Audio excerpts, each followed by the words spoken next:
देख रहे हैं धाकड़ एक्सक्लूसिव। मैं हूं पद्मजा जोशी। कल कश्मीर का एक और वीर अर्शीद अहमद देश के लिए शहीद हो गया। श्रीनगर के खानियार में एक आतंकी ने बाजार में घात लगाकर पीछे से जम्मू कश्मीर पुलिस के सब इंस्पेक्टर अर्शीद अहमद मीर की हत्या कर दी। जब शहीद का पार्थिव शरीर घर पहुंचा तो हजारों की तादाद में लोग उन्हें श्रद्धांजलि देने के लिए उमड़ पड़े। पार्थिव शरीर लेकर आए पुलिसकर्मी से लेकर अधिकारी भावुक नजर आए। सबकी आंखें नम थी। भीड़ को देख कानून व्यवस्था बनाए रखने के लिए तैनात सुरक्षा बल भी बेबस हो गए। हर कोई शहीद के जनाजे में लोगों की भीड़ देखकर दंग था। लोगों ने पाकिस्तान हाय हाय के नारे भी लगाए। जो सरहद पार बैठे पाकिस्तान के हुक्मरानों के कानों तक पहुंचे जरूर होंगे। इससे पहले कश्मीर में आतंकियों के जनाजे में इस तरह की भीड़ दिखाई देती थी। आए दिन होता था। हुर्रियत एक बंद का कॉल देती थी और हजारों की भीड़ जनाजा निकालती थी। वो दिन है और आज का दिन है। भीड़ आज भी है, लेकिन शहीद को सलाम करने के लिए।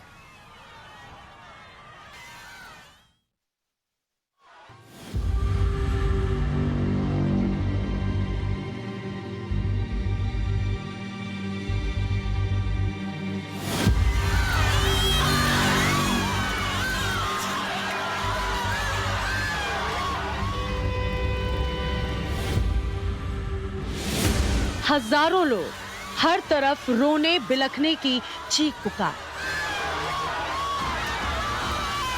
कंधों पर हिंदुस्तान के शहीद का जनाजा। इससे पहले आपने कश्मीर से ऐसी तस्वीरें आतंकवादियों के जनाजे पर ही देखी होंगी, लेकिन ये नया कश्मीर है, जहां शहीद के जनाजे में शामिल होने के लिए हजारों लोग पहुंचे।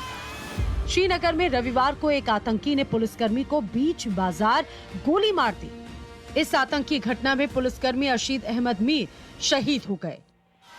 जब उनका पार्थिव शरीर रविवार शाम कुपवाड़ा में उनके घर पहुंचा तो कायर आतंकवादियों को इस भीड़ ने करारा जवाब दिया। अर्शीद की शहादत को पूरा कश्मीर सलाम कर रहा है। इसका सबूत है उनको श्रद्धांजलि देने के लिए उमड़ी लोगों की ये भीड़। आप तस्वीरों में देखिए, हजारों लोग अर्शीद के घर के बाहर मौजूद हैं। एक अंतिम बार अर्शीद के दर्शन करना चाहते हैं, उनके जनाजे को कंधा देना चाहते हैं, उनके परिवार का गम बांटना चाहते हैं। ये तस्वीर बदलते कश्मीर की तस्वीर है। पाकिस्तान के लिए साफ संदेश है कि कश्मीरी अपने बहादुरों के साथ है, आतंकवादियों के साथ नहीं। क्योंकि एक वक्त था जब आतंकियों के जनाजे में भीड़ उमड़ती थी, आतंकियों की शहादत के कसीदे पढ़े जाते थे, लेकिन आज पूरा कश्मीर शहीद के परिवार के साथ कंधे से कंधा मिलाकर खड़ा है।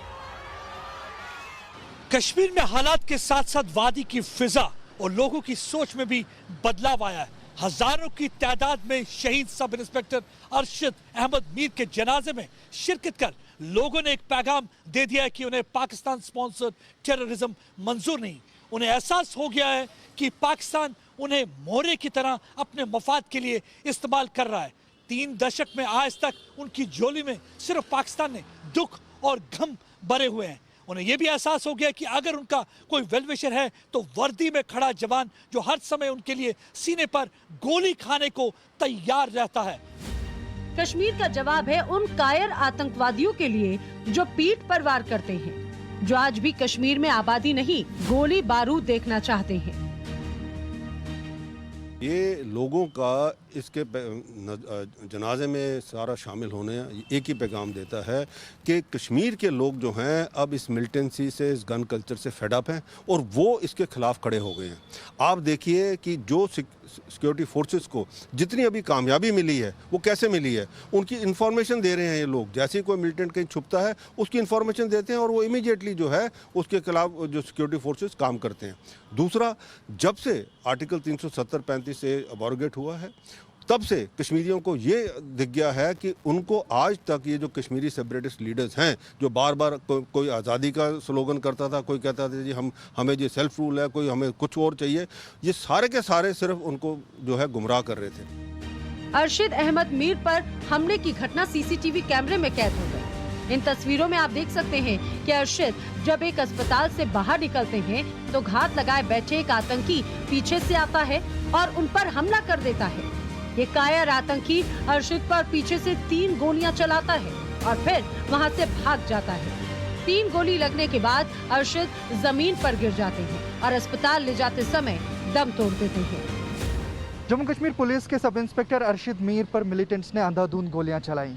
उनके सीने में 3 गोलियां लगी थी जिसकी वजह से उनकी मौत हो गई।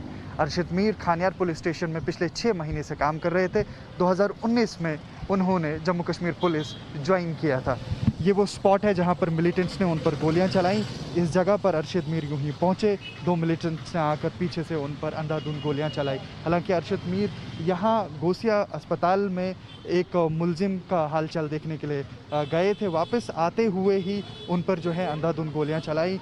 इस इलाके पर अभी भी सुरक्षा बलों का पहरा है और सीसीटीवी फुटेज में सीधे दिख रहा है कि ये वो जगह है जब वो यहाँ पर पहुँचे और उसके बाद पीछे से एक मिलिटेंट आकर उन पे पिस्टल से फायर खोलता है और जिसकी वजह से उनकी कल मौत होगी। दरअसल यहाँ के लोगों ने कोशिश की कि उनको अस्पताल टाइम पर पहुँचाया जाए, लेकिन कल स्किम्स में जब उनकी सर्जरी हो रही थी उसके दौरान ही उनकी मौत हो गई।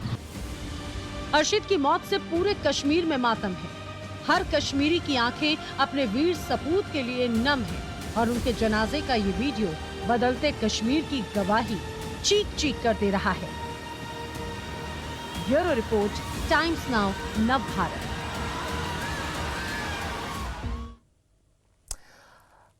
टाइम्स नाउ नव भारत के संवाददाता प्रदीप दत्ता हमारे साथ जम्मू से लाइव जुड़ गए हैं। यकीन नहीं होता, लगता नहीं था कि ऐसा दिन भी हम देखेंगे जब कोई जम्मू कश्मीर पुलिस का शहीद होगा, उसके जनाजे में हजारों की तादाद में लोग आएंगे। प्रदीप,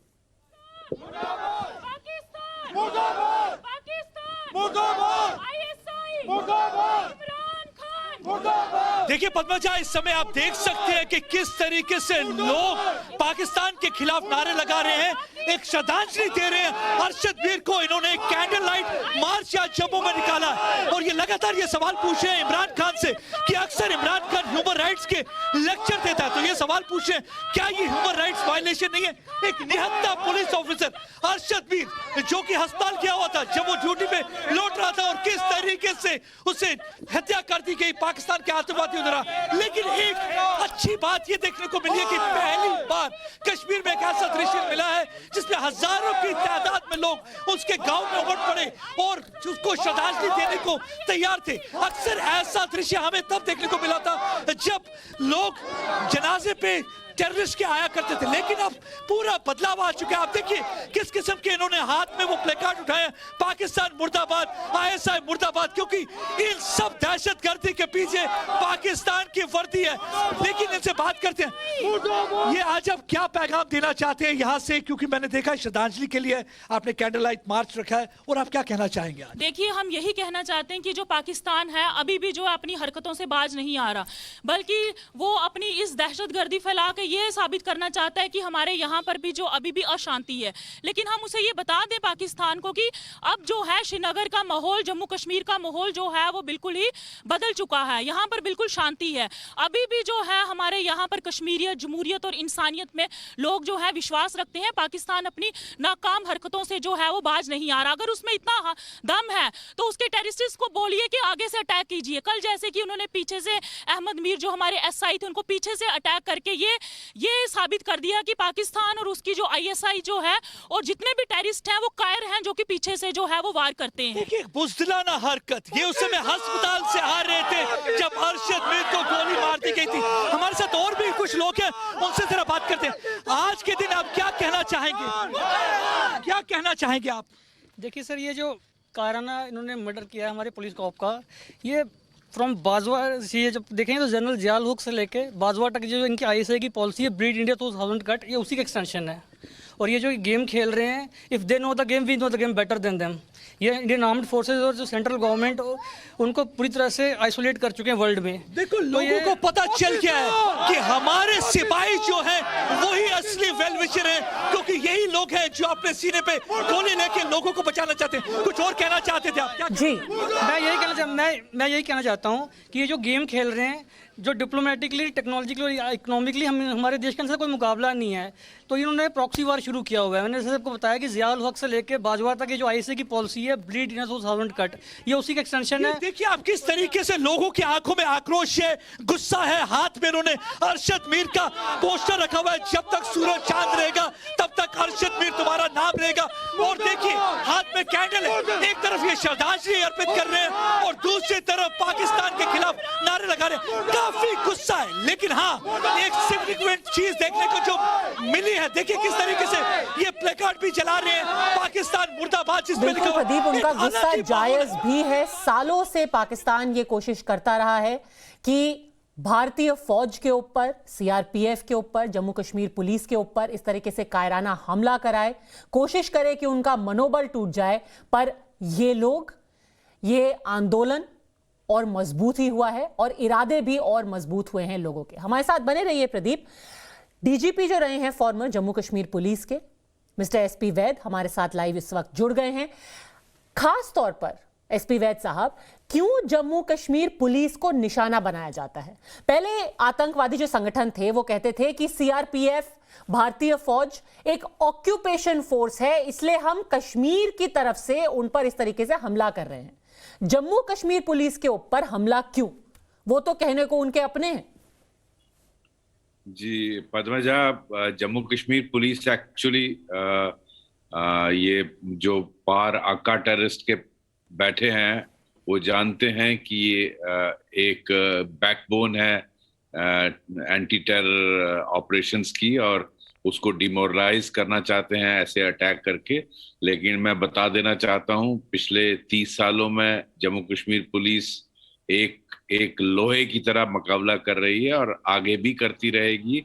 और इसका आज 1600 से ज्यादा शहादतें देने के बावजूद और हजारों बच्चे हमारे जवान लड़के लड़कियां जख्मी हुए हैं, जिनकी मैं गिनती नहीं बता सकता हूं। और ये इनके इरादे पस्त पाकिस्तान नहीं कर सकता। और जम्मू कश्मीर पुलिस जो एंटी टेरर ऑपरेशंस होते हैं उसकी इंफॉर्मेशन 95% इंफॉर्मेशन जो है वो जम्मू कश्मीर पुलिस से आती है और वो लोगों की मदद से आती है। ये बात बड़ी क्लियर समझ आनी चाहिए सबको। और इसलिए इनकी कोशिशें हैं कि जम्मू कश्मीर पुलिस को टारगेट किया जाए और मुकाबला कर नहीं सकते, पीछे से वार करेंगे, कायराना हरकत करेंगे ताकि एक सिटिंग डक की तरह मारा जाए और उस पे डिमोरलाइजिंग इफेक्ट हो। ऐसा होगा नहीं और हमारे इरादे बहुत बुलंद हैं और सख्त है। बिल्कुल, जो एसपी वैद साहब बता रहे हैं उसी को लेकर के मैं आप लोगों को वो सीसीटीवी फुटेज दिखाना चाहती हूं जिस तरीके से हमला किया, क्योंकि इन आतंकवादियों को भी पता है कि अगर आमने सामने मुकाबला होगा तो उनको मौत ही मिलेगी। इसीलिए किस तरीके से पीछे से आकर के, कल भी जो हमला किया गया है, पीछे से आकर के 3 बार पॉइंट ब्लैंक रेंज पर गोली दागी गई है। और ये एक ऐसा आदमी था जो कि अस्पताल से बाहर निकल रहा था, एक दूसरे अक्यूज पर चेक करके अस्पताल से बाहर निकल रहा था, तब पीछे से आकर इस तरीके का कायराना हमला किया गया है। वापस प्रदीप के पास चलती हूं, वहां से और आवाजें सुनते हैं। प्रदीप।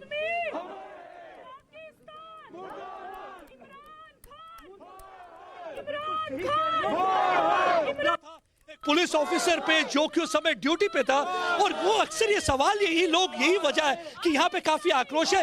एक ही सवाल लोग पूछ रहे हैं। एक तरफ इमरान खान जो कि ह्यूमन राइट्स के बहुत बड़े बड़े लेक्चर देते हैं, तो आज इमरान खान से यही सवाल पूछा जा रहा है लोगों की तरफ से कि क्या ये ह्यूमन राइट्स वायलेशन है? एक निहत्था जवान अपने काम पे जा रहा था, पीछे से आके उसे गोली मार दी जाती है, उसे मार दिया जाता है। यही एक वजह है। चाहे हम कुपवारा के उसके गांव की बात करें या जम्मू की सड़कों की बात करें, लोगों में काफी आक्रोश है। इस समय आईएसआई, पाकिस्तान आर्मी और सबके खिलाफ नारे लगा रहे हैं, लेकिन दूसरी ओर श्रद्धांजलि भी दे रहे हैं, बिकॉज लोगों को भी समझ आ गया कि असली वेल विशर उनके यही फौज के जवान हैं, यही पुलिस के सिपाही हैं जो हमेशा हरदम तैयार रहते हैं अपने सीने पे गोली खाने के लिए। क्योंकि पिछले कई दशक से हमने देखा है कि किस तरीके से पाकिस्तान अक्सर कश्मीर के लोगों को मोहरे की तरह इस्तेमाल करता है, अपने फायदे के लिए इस्तेमाल करता है, एक कश्मीरी को दूसरे कश्मीरी का निशाना बनाने के लिए इस्तेमाल करता है। यही एक वजह है कि आप देखेंगे कि आज गुस्से से लोग यहाँ लाल पीले बिल्कुल प्रदीप, और कश्मीरियों का ही खून भी बहाता है, क्योंकि जम्मू कश्मीर पुलिस का एक एक आदमी जिसकी हत्या पाकिस्तान ने करवाई है वो कश्मीरी हैं, वो इंडियंस हैं। पर एसपी वैद साहब, आपसे पूछना चाहती हूं, इससे मोराल पे कुछ फर्क पड़ता है? क्योंकि जो सेंट्रल फोर्सेस होती हैं एक वक्त के बाद वो वहां से चली जाएंगी, पर जो आपके जम्मू कश्मीर पुलिस के लोग होंगे उनके परिवार वहीं पर रहते हैं। इस तरीके से जब टारगेट करके उन पर हमला किया जाता है तो मोराल पर कैसे असर पड़ता है, और असर ना पड़े इसके लिए क्या कुछ आप करते हैं? पद्मजा, मैं बताना चाहता हूं कि ये पिछले 30 सालों से मैं देख रहा हूं, जम्मू कश्मीर पुलिस बहुत बुरे वक्त से निकली 90s में और अर्ली 2000 में। आप जानते हैं टेररिज्म बहुत ज्यादा था, और अगर किसी ट्रैफिक कॉप को सड़क पे जो ट्रैफिक की ड्यूटी दे रहा है उसको आके ऐसे पॉइंट ब्लैंक पीछे से बार करके मार देते थे, तो आधे घंटे से कम टाइम में वहां बिल्कुल सब कुछ कार्रवाई होने के बावजूद दूसरा आदमी वहां तैनात हो जाता था। तो ये है मनोबल जम्मू कश्मीर पुलिस का। मैं कहता हूं इनका साइलेंटली जो स्टील फ्रेम का बना हुआ मनोबल है उसको सलाम करना चाहिए पूरे भारत को। जम्मू कश्मीर पुलिस मैं कहता हूं एक मिसाल है पूरे देश में, क्या मैं पूरे वर्ल्ड में। और इस तरह का जो हमारे लड़के खोते हैं, हमें अफसोस इस बात का होता है कि यंग लड़के, अभी ये देखिए ये अभी ट्रेनिंग करके वहाँ खानियार पुलिस स्टेशन में वहाँ प्रैक्टिकल सीख रहा था, तो हॉस्पिटल से ये आया और इसको पीछे से बार किया। ये लड़के इतने बहादुर हैं, इतने अच्छे हैं, और लेकिन इसके परिवार की भरपाई हम नहीं कर पाते। जो बेचारे इसको खो बैठते हैं वो हमें दिल में खोरता है, बाकी हमारे मोराल में कोई कमी नहीं। 30 साल से फ्रंट लाइन में रहकर के फर्स्ट लाइन ऑफ डिफेंस होती है जम्मू कश्मीर पुलिस। इनको टारगेट किया गया, इनकी फैमिलीज को टारगेट किया गया, उसके बावजूद ये खड़े हुए हैं हमारे और आतंकियों के बीच में। ये कभी मत भूलिएगा।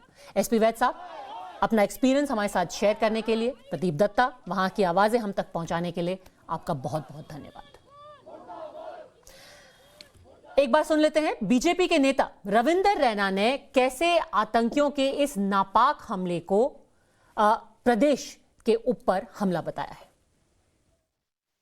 कायर पाकिस्तानी आतंकवादियों ने एक बार फिर कश्मीर घाटी को लहूलुहान किया है।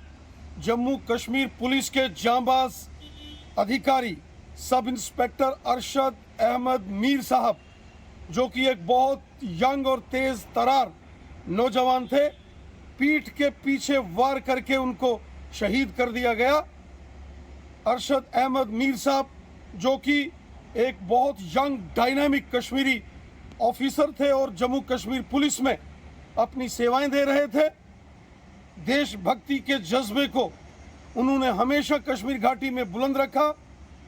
उन्होंने हमेशा आतंकवादियों से जबरदस्त लोहा लिया। कायर पाकिस्तानियों ने छिपकर पीठ के पीछे वार किया, जिसमें श्री अरशद अहमद मीर साहब शहीद हो गए। प्रदीप, वहां आपके साथ जो लोग मौजूद हैं वो जम्मू कश्मीर पुलिस के इस जज्बे के बारे में क्या कह रहे हैं?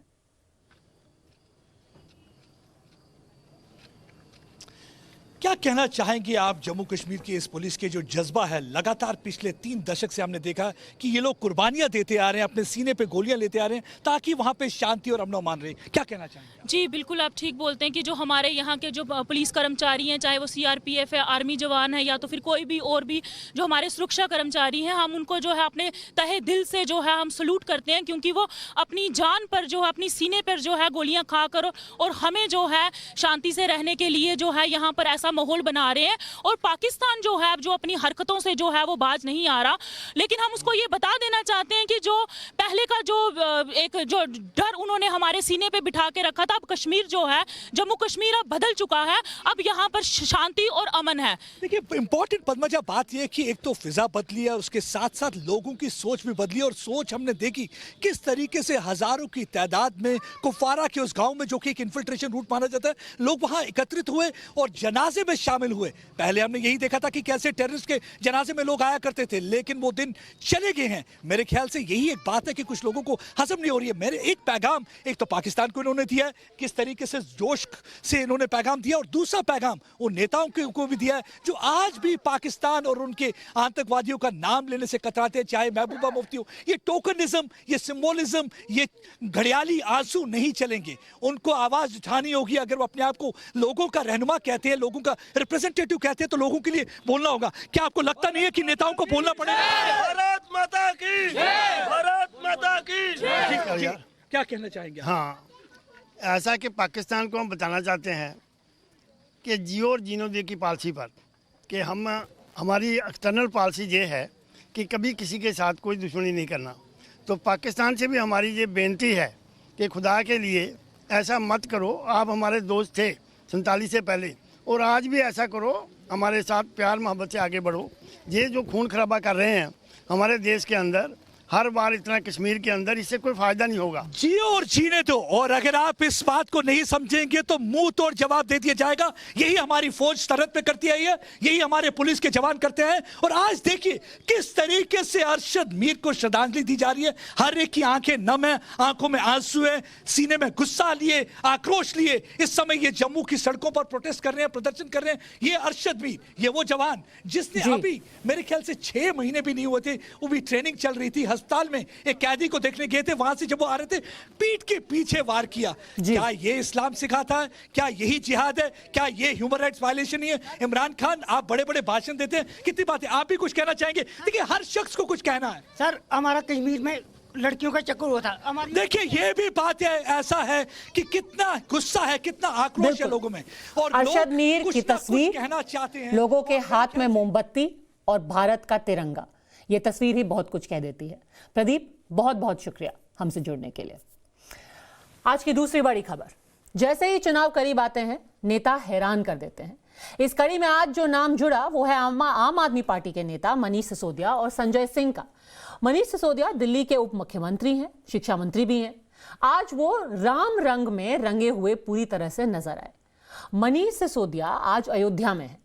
उनका सोशल मीडिया प्लेटफॉर्म राम की भक्ति की तस्वीरों से भरा पड़ा है। अब आप ये सोच रहे होंगे कि इसमें गलत क्या है? बिल्कुल गलत कुछ भी नहीं है।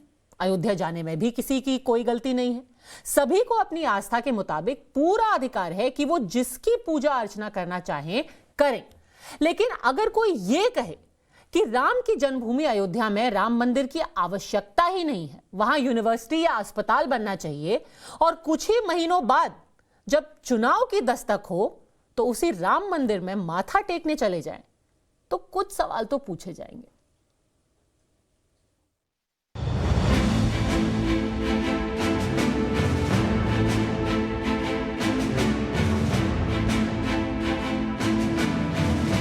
मंगल भवन अमंगल हारी, द्रवहु सुदशरथ अजिर बिहारी। यानी मंगल करने वाले और अमंगल को दूर करने वाले दशरथ नंदन श्री राम हैं। उन्हीं श्री राम का आशीर्वाद लेने के लिए दिल्ली के उप मुख्यमंत्री मनीष सिसोदिया और राज्यसभा सांसद संजय सिंह आज अयोध्या पहुंचे। अयोध्या में मनीष सिसोदिया ने रामलला के दर्शन किए और फिर ट्वीट किया। रामलला के भव्य दर्शन कर आशीर्वाद लिया। भगवान श्री राम की कृपा सभी देशवासियों पर बनी रहे। मनीष सिसोदिया पूरी तरह से राम भक्ति के रंग में रंगे हुए हैं। मनीष सिसोदिया ने तो ये भी कहा कि दिल्ली में और देश में आम आदमी पार्टी के अरविंद केजरीवाल और उन्होंने जो भी किया भगवान राम के आशीर्वाद से किया। पिछले कुछ वर्षों से सामाजिक राजनीतिक क्षेत्र में काम कर रहा हूं और मैं समझता हूं कि अरविंद केजरीवाल जी के नेतृत्व में आम आदमी पार्टी दिल्ली में और देश में जो भी काम कर पा रही है वो भगवान श्री राम की कृपा से और संतों के आशीर्वाद से कर पा रही है। संतों का आशीर्वाद है तो हमारे विचार पवित्र रहते हैं, संतों का आशीर्वाद है, तो हमारा मनोबल बढ़ा रहता है तमाम बाधाओं के बावजूद। क्या ये वही मनीष सिसोदिया हैं जो अयोध्या में राम मंदिर नहीं बल्कि यूनिवर्सिटी के निर्माण के पक्षधर थे? मनीष देश की जनता की याददाश्त इतनी भी कमजोर नहीं है कि वो ये भूल जाए जब आपने खुद कहा था कि अयोध्या में राम मंदिर बनाने से बेहतर अस्पताल और यूनिवर्सिटी का निर्माण है जिससे जनता का भला होगा। और आज मनीष सिसोदिया अयोध्या पहुंचकर पूरी तरह से राममय हो गए, राम राज्य की बात करने लगे। भगवान श्री राम ने जिस तरह से रामराज की स्थापना की और रामराज आज भी सारी दुनिया में एक ऐसा शब्द माना जाता है, एक ऐसी भावना मानी जाती है कि उसके बाद दुनिया में कहीं भी शासन प्रशासन का उससे बढ़िया रूप दुनिया में कहीं देखने को नहीं मिला। उससे प्रेरणा ली जाती है दुनिया भर में। तो आज यहाँ अयोध्या में भगवान राम का आशीर्वाद लेने आया था। मनीष सिसोदिया ने अयोध्या से सभी को संदेश भी दिया कि राम के धाम अयोध्या में सबको आना चाहिए।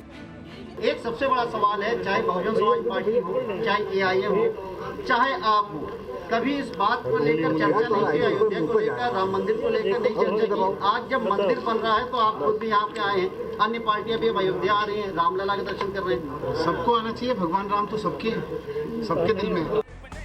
मनीष सिसोदिया ने बहुत कुछ कहा और बहुत कुछ लिया। उन्होंने एक ट्वीट करके अपनी राम भक्ति का मकसद बता दिया। प्रभु श्री राम की नगरी अयोध्या में मां सरयू के घाट पर उत्तर प्रदेश की खुशहाली का संकल्प। मनीष सिसोदिया की बातें हैरान करने वाली हैं। मनीष सिसोदिया दिल्ली के डिप्टी CM होने के साथ साथ शिक्षा मंत्री भी हैं। हमेशा शिक्षा, स्कूल, कॉलेज, यूनिवर्सिटी की बात करते हैं, लेकिन यूपी के चुनावों को देखते हुए वो पूरी तरह राम भक्त हो गए। इसका साफ मतलब ये हुआ कि उत्तर प्रदेश विधानसभा चुनाव में केजरीवाल एंड कंपनी राम भरोसे है। अफसोस की बात यह है कि मनीष सिसोदिया को कुछ वक्त पहले तक राम पर भरोसा नहीं था। पार्टी के दूसरे नेता भी अब तक गोलमोल बातें ही कर रहे थे। अयोध्या का जो फैसला है, ये बात आज भी हम मानते हैं, अगर भाजपा के तरीके से उसका फैसला कराया जाता तो लाखों लोगों की दंगों के अंदर मौत होती। हम लोग पहले से ये बात कह रहे थे कि इस तरीके के मामलों का हल सिर्फ और सिर्फ न्यायालय कर सकते हैं। भाजपा समझती थी कि वो रथ यात्रा निकाल के इसका हल निकाल सकते हैं, सिर्फ उससे दंगे हुए, मारकाट हुई। आज भी हम यही कहते हैं, जितनी भी समस्याएं हैं इस तरीके की, उनका हल जो है न्यायालय से निकलना चाहिए। यानी मनीष सिसोदिया चाहते ही नहीं थे कि अयोध्या में राम मंदिर का निर्माण हो, लेकिन चुनाव के आते ही आम आदमी पार्टी का श्री राम पर भरोसा पूरी तरह पुख्ता हो गया। दोनों नेताओं ने आज हनुमानगढ़ी मंदिर में जाकर दर्शन किए, साधु संतों से मुलाकात की, उनका आशीर्वाद लिया। उत्तर प्रदेश विधानसभा चुनाव के लिए आम आदमी पार्टी की ये पूरी कवायद है। अयोध्या से मंगलवार यानी कल आम आदमी पार्टी की तिरंगा संकल्प यात्रा शुरू हो रही है। ये यात्रा गुलाबबाड़ी मैदान से निकलेगी और इसका समापन गांधी पार्क में होगा। यानी आम आदमी पार्टी के मुंह में राम, बगल में वोट है। Bureau report, times now, Navbharat. हमारे साथ जुड़ गई हैं दिल्ली बीजेपी की प्रवक्ता अनुजा जी और राजनीतिक विश्लेषक रवि श्रीवास्तव। अनुजा कपूर, रवि श्रीवास्तव दोनों हमारे साथ। रवि श्रीवास्तव जी, आज तो हमें पता चला कि पिछले इतने सालों में जो काम दिल्ली में हुए हैं सब श्री राम की कृपा से हुए हैं। पेपर में, ऐड में तो किसी और की तस्वीर है। अभी पद्मजा जी, अगर देश में और उत्तर प्रदेश में राम राज्य लाना है तो राम का तो ध्यान करना ही पड़ेगा ना। इसमें कोई झूठ बोलने की क्या बात है? क्या बात है रवि श्रीवास्तव जी, 6 साल में आपने एकदम देखिए राम राज्य की बात भी मान ली। ये भी एक अच्छे दिन हो गए। और हिंदू अगर अयोध्या जाए, राम मंदिर जाए, तो इसमें कौन से अपराध की बात है? कोई अपराध की बात नहीं है। भगवान से आशीर्वाद लेकर के अपना काम शुरू करेंगे। आगे विधानसभा चुनाव के लिए काम करना है। देश उत्तर प्रदेश को में राम राज्य लाना है। जैसा राम राज्य दिल्ली में है वैसा ही राम राज्य उत्तर प्रदेश में लाना है, तो काम करना पड़ेगा। चलिए अनुजा कपूर जी, अब कोई प्रैक्टिसिंग हिंदू हैं, राम लला के सामने माथा टेक रहे हैं, हनुमानगढ़ी जा रहे हैं, तो आपको क्यों दर्द हो रहा है? देखिए, दर्द की बात होएगी क्योंकि जो लोग इस तरीके के ढोंग रच रहे हैं, गिरगिट की तरह रंग बदल रहे हैं, वो खुद मान रहे हैं सर आपने बोला ना अभी कि चुनाव के लिए राम मंदिर में जा रहे हो, बोला है ना अभी, क्यों, क्या हो गया? अचानक से हिंदू याद आ गए आपको? है अयोध्या के लिए कितना आप लोगों ने हमें कम्युनल बोला, आपने हमारे मोदी जी को आपने कितनी गालियां निकाली भर भर के। मनोज सिसोदिया जी क्या हो गया उनको? उनके तो ट्विटर भरे हुए हैं, उन्होंने क्या बोला है? अरे अगर चुनावों से ठीक पहले मंदिर दर्शन की जगह सरकारी स्कूलों के दर्शन की राजनीतिक परंपरा होती तो देश के हर बच्चे को बेहतरीन शिक्षा मिल रही होती। अरे वहां क्या करने गए उत्तराखंड में? क्या हॉस्पिटल है, स्कूल है, क्या है वहां पे? दर्शन करने गए हैं।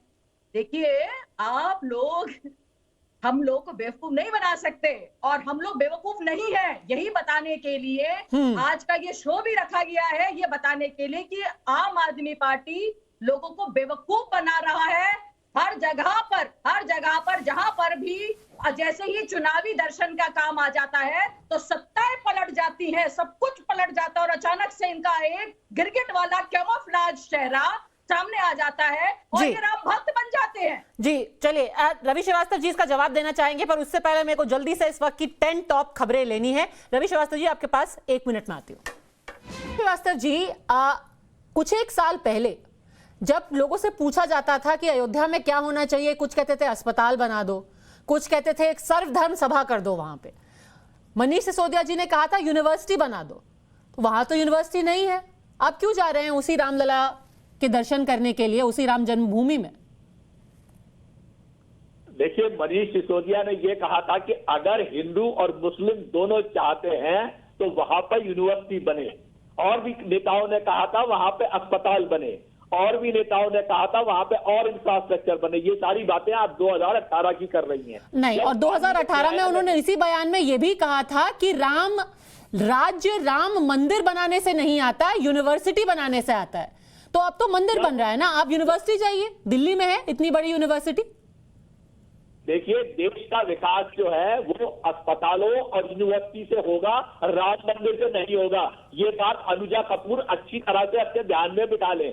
विकास जो है वो इंफ्रास्ट्रक्चर और अस्पताल और यूनिवर्सिटी से होता है। विकास जो है वो मंदिर बनाने से नहीं होता, ये ध्यान रखें। मंदिर एक आस्था का विषय है और हर हिंदू को अपनी आस्था का कोई आपकी तो अब तो मंदिर बन रहा है ना। ये विकास के खिलाफ यहाँ पर अगर कदम उठाया जा रहा है तो आप वहाँ क्यों जा रहे हैं? आप विरोध कीजिए कि माननीय मोदी जी आप माथा टेकने की जगह मोर्चा निकालिए। कौन सा चादर पहन के गए थे? और माननीय मोदी जी इंदौर में दोहरी मुसलमानों की कौन सी मीटिंग में वोट मांगने के लिए गए थे? तो शर्म करिए, ये धर्म की बात मत करिए। धर्म से अरे धर्म की बात तो उसी दिन शुरू हो गई थी ना, जब कहा था कि जरूरत है स्कूल की, यूनिवर्सिटी की, मंदिर की नहीं है। बिल्कुल ये रास्ता रामलला। अरे अगर आपको मंदिर गैर जरूरी लगता है तो मंदिर मत जाइए ना। ऐसी गैर जरूरी जगहों पे जाते ही क्यों हैं? मत जाइए, कहिए ये गैर जरूरी है, क्या है, बेकार है। कल को मस्जिद, अगर कल को वहां पे मस्जिद हम मस्जिद में भी जाएंगे, उसमें आप रोक सकते हैं क्या हमें जाने से? भारतीय पक्का जाएंगे। मस्जिद बन तो रही है वैसे, 15 किलोमीटर की दूरी पे बन रही है। कल के दिन में जाएंगे? बिल्कुल जाएंगे। पक्का बोलिए जाएंगे? चर्च बनेगा तो उसमें भी जाएंगे। चलिए देखते हैं कल के दिन में जाते हैं कि नहीं जाते हैं। अनुजा जायसवाल, हम देखिए मुझे तो यहाँ बैठकर मेरे को तो नौटंकी लग रही है, और ये जो कुछ भी कह रहे हैं कि लिखे हुए स्क्रिप्ट है।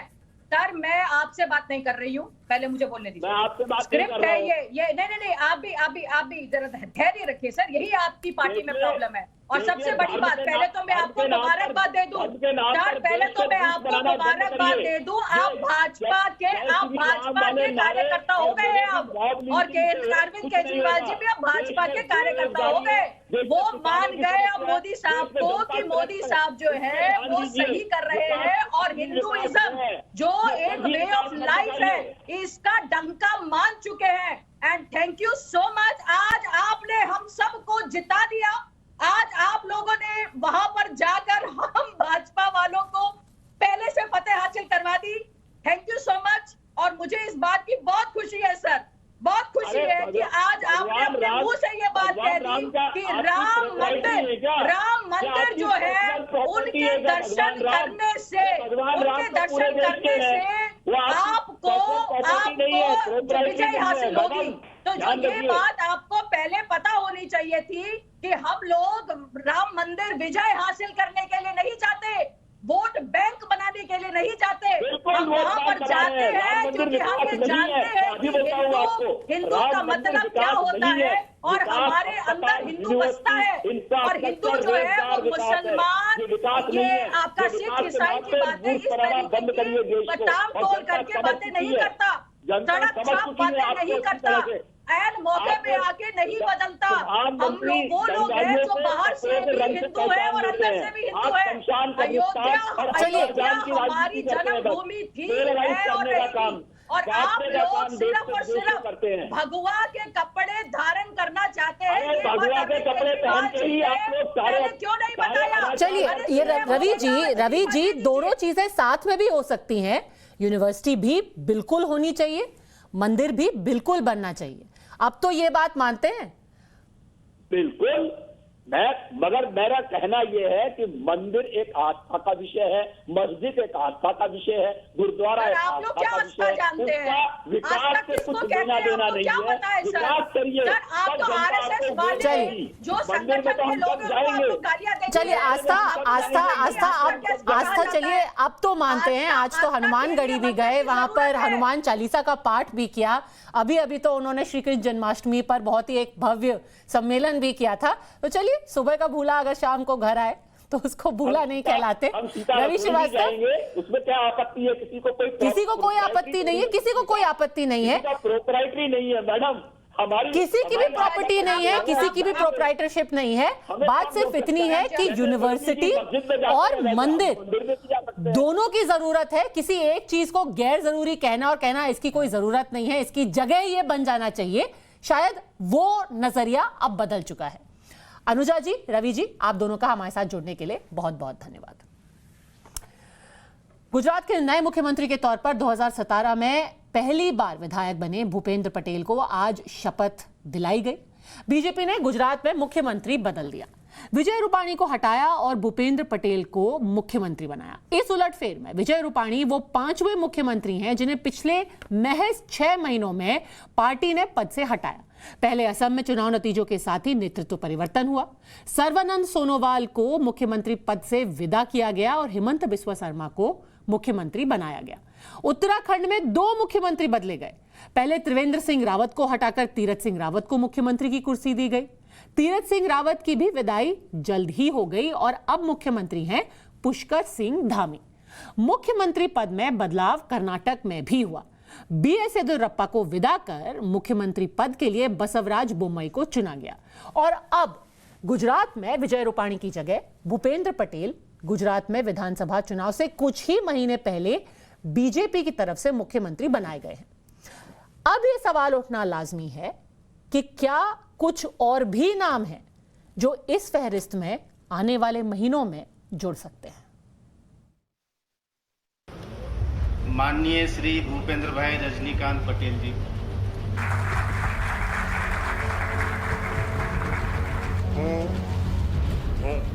भूपेंद्र भाई रजनीकांत पटेल 2017 विधानसभा चुनाव जीतकर पहली बार विधायक बने भूपेंद्र पटेल ने शायद ही सोचा होगा कि 4 साल में उनकी जिंदगी में यह दिन आएगा।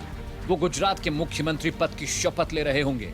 सवाल तो विपक्ष ने भी उठाया है कि बीजेपी मुख्यमंत्रियों के साथ म्यूजिकल चेयर का खेल खेल रही है। सबसे बड़ा सवाल अब किसका नंबर है? पिछले कुछ महीनों में 4 राज्यों के मुख्यमंत्रियों को बदला गया, तो क्या गोवा, हरियाणा, त्रिपुरा, मध्य प्रदेश जैसे राज्यों में भी बीजेपी यही फार्मूला अपनाएगी? सबसे पहले बात हरियाणा की। सूत्रों के मुताबिक मनोहर लाल खट्टर को लेकर हरियाणा की सबसे बड़ी आबादी वाला जाट समाज नाराज है।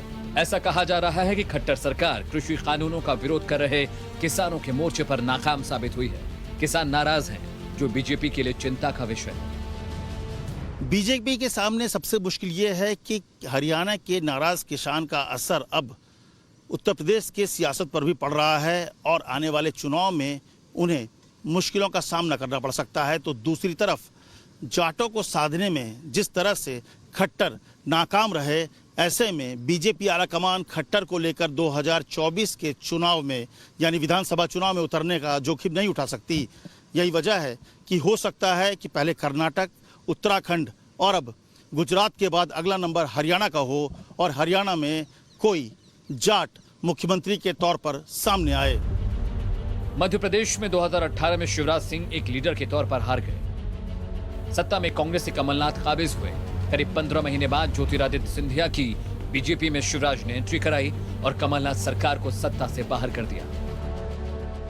फिलहाल मध्य प्रदेश के मुख्यमंत्री शिवराज सिंह चौहान के बदलने के कोई कारण दिखाई नहीं देते हैं, लेकिन पार्टी में जिस तरीके से टकराव चल रहा है और पार्टी दूसरे नेताओं को प्रमोट कर रही है, उससे साफ जाहिर होता है कि पार्टी शिवराज सिंह चौहान का विकल्प ढूंढ रही है। हाल के दिनों में शिवराज सिंह चौहान और नरोत्तम मिश्रा के बीच में टकराव साफ तौर पर देखा गया। हाल फिलहाल भले ही मध्य प्रदेश में कोई बदलाव ना हो, लेकिन गोवा में बदलाव के आसार साफ दिखाई दे रहे हैं। प्रमोद सावंत फिलहाल गोवा के मुख्यमंत्री हैं और अगले साल विधानसभा चुनाव। प्रमोद सावंत मुख्यमंत्री का चेहरा है, लेकिन सूत्रों के मुताबिक कांग्रेस छोड़कर बीजेपी में आए प्रदेश के स्वास्थ्य मंत्री विश्वजीत राणे भी 2022 पर अपना दावा ठोकने को तैयार हैं। गोवा के मुख्यमंत्री प्रमोद सावंत यंग हैं, लेकिन कोरोना काल में उनके प्रबंधन को लेकर सबसे ज्यादा सवाल उठाए गए। उत्तर प्रदेश के साथ ही 2022 के शुरुआती महीनों में गोवा में भी चुनाव है, वक्त कम है, लेकिन पार्टी चाहती है कि किसी भी तरह से वहां के हालात को सुधारा जाए, क्योंकि पार्टी नहीं चाहती कि एक बार फिर से 2017 के हालात वहां पर हो, जब बड़ी मुश्किल से पार्टी को सत्ता में दोबारा वापसी कर पाई थी। त्रिपुरा के मुख्यमंत्री बिप्लब देव से विधायक नाराज हैं। बीजेपी नेतृत्व विधायकों की नाराजगी का समाधान मंत्रिमंडल विस्तार में तलाश रहा है। 2023 में त्रिपुरा में चुनाव हैं। तृणमूल कांग्रेस की ममता बनर्जी और वाम दल घात लगाकर बैठे हैं कि बीजेपी गलती करे और उसे पश्चिम बंगाल जैसा नतीजा त्रिपुरा में दिखाया जाए, और बीजेपी लीडरशिप बिप्लब देव को लेकर इतना बड़ा खतरा उठाए, ये जरा मुश्किल है। आसान यही होगा कि त्रिपुरा का मुख्यमंत्री बदल दिया जाए। Amit Singh, times now, Navbharat, Delhi. Times का संवाददाता रविकांत हमारे साथ जुड़ गए हैं। रविकांत, अभी जिन सारे मुख्यमंत्रियों का नाम लिया गया है, उसमें सबसे कमजोर कड़ी कौन सी लग रही है? देखिए पद्मजा, जब भी भारतीय जनता पार्टी इस तरीके का कोई बड़ा फैसला लेती है, उसके पीछे पूरी सोची समझी रणनीति और रिसर्च होता है। खासतौर पर जिन राज्यों में विधानसभा के चुनाव हैं, वहां पर पार्टी मुख्यमंत्री के कामकाज का आकलन करती है और उसके बाद एक इंटरनल सर्वे कराया जाता है, जिसमें ये पार्टी पता करती है कि अगर मुख्यमंत्री के चेहरे को प्रोजेक्ट करके हम चुनाव में जाते हैं तो जीतने की कितनी संभावनाएं हैं। ऐसे में दो राज्यों के मुख्यमंत्रियों को लेकर गंभीर सवाल खड़े हो रहे हैं, क्योंकि जिस तरीके से किसान आंदोलन चल रहा है और जाटों की नाराजगी है, हरियाणा के मुख्यमंत्री मनोहर लाल खट्टर सबसे पहले निशाने पर है, क्योंकि उनका जो मैनेजमेंट रहा है जाटों को मनाने में, किसानों को मनाने में, अब तक नाकामयाब रहा है। इसलिए हो सकता है कि अभी नहीं, लेकिन 1-2 महीने के अंदर ही भारतीय जनता पार्टी हरियाणा में भी किसी नए चेहरे को कमान सौंपे। और दूसरा नंबर आता है मध्य प्रदेश के मुख्यमंत्री शिवराज सिंह चौहान का, क्योंकि जब 2018 में विधानसभा के चुनाव हुए तो एक चेहरे के रूप में उनको जनता ने नकार दिया। हालांकि बाद में ज्योतिरादित्य सिंधिया के आने के बाद बीजेपी मध्य प्रदेश में सरकार बनाने में कामयाब रही, लेकिन नरोत्तम मिश्रा को भी केंद्र की जो नेतृत्व है वो लगातार उनको प्रमोट कर रहा है। ऐसे में संभावनाएं जताई जा रही कि हो सकता है चुनाव से ठीक पहले मध्य प्रदेश में भी सत्ता का परिवर्तन किया जाए, मुख्यमंत्री का कोई नया चेहरा हो। तो पार्टी जो है ये सोच समझकर फैसला करती है, उसके पीछे उसका पूरा आकलन होता है, इंटरनल सर्वे होता है कि किस चेहरे को हम अगर सामने करके जाते हैं तो पार्टी को कितना बेनिफिट होगा और किस चेहरे को हटाने से। रविकांत, सारी जानकारी के लिए बहुत बहुत धन्यवाद। इस खबर पर हमारी नजर बनी रहेगी। पर एक बात यह भी है कि जिस तरीके से बीजेपी खुद सर्जिकल स्ट्राइक करती है, बहुत मुश्किल हो जाता है बताना कि उनके दिमाग में आखिर चल क्या रहा है। पर खबर पे हम नजर बनाए रखेंगे। आज के लिए धाकड़ एक्सक्लूसिव बस इतना ही। जाने से पहले आपको याद दिला दूं, रात 8 बजे टाइम्स नाउ नवभारत पर वो शो है जिसमें पब्लिक यानी कि आप अपना सवाल सीधे पूछ सकते हैं। आप भी चाहे तो शो का लाइव हिस्सा बन सकते हैं। इसके लिए आपको बहुत ही आसान सा काम करना है। अपने मोबाइल फोन कैमरे से अपना सवाल रिकॉर्ड करें और स्क्रीन पर दिखाई दिए नंबर पर व्हाट्सएप कर दें।